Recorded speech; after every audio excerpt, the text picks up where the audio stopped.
बातमी आहे सलमान खानच्या घरावर झालेल्या गोळीबार प्रकरणातली अत्यंत महत्त्वाची अपडेट समोर येते। गोळीबार प्रकरणी अनमोल बिश्नोई विरोधात क्राइम ब्रांच एलओसी म्हणजेच लुकआउट सर्क्युलर काढणार आहे। अनमोल बिश्नोई हा गँगस्टर लॉरेन्स बिश्नोईचा भाऊ। तो परदेशात लपून बसल्याने त्याच्या विरोधात एलओसी काढला जाणार आहे। त्यासाठी क्राइम ब्रांचने अनमोल विरोधातील गुन्ह्यांची माहिती मागवली। सलमानच्या घरावर झालेल्या गोळीबारानंतर काही तासातच अनमोल बिश्नोई नावाच्या फेसबुक अकाउंटवरून या हल्ल्याची जबाबदारी स्वीकारण्यात आली होती। त्यामुळे क्राइम ब्रांच त्याच्या मागावर आहे। अपडेट्स घेऊयात आमचे प्रतिनिधी मनोज कुलकर्णी यांच्याकडून।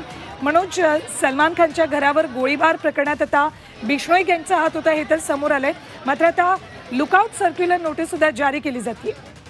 अगदी बरोबर आहे।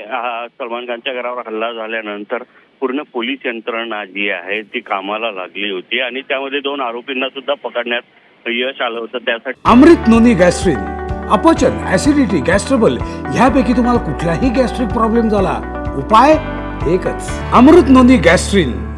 ते वेगवेगळे पथक तयार केले होते आणि त्या पथकांनी गुजरातमधून 2 आरोपींना अटक करून मुंबईत आणलं होतं। त्यानंतर चौकशीमध्ये असं आढळलेलं आहे की यामध्ये अमोल बिश्नोई जो आहे ज्यांनी याची सगळी जबाबदारी घेतलेली आहे, आता त्याच्यापर्यंत पोहोचायचं आहे आणि त्यासाठीच अमोल बिश्नोई हा अनमोल बिश्नोई जो आहे तो परदेशात लपून बसल्याची माहिती समोर आलेली आहे आणि त्यालाच पकडण्यासाठी म्हणून जी एलओसी म्हणजे जी नोटीस असते ती काढण्यात आल्याचं पाहायला मिळते आहे। त्यामुळे लॉरेन्स बिश्नोईचा भाऊ हा अनमोल याला लवकरात लवकर ताब्यात घेण्यासाठी आणि पुढील चौकशी करण्यासाठी आता मुंबई पोलीस एलओसी काढत आहेत। धन्यवाद मनोज संपूर्ण माहितीसाठी।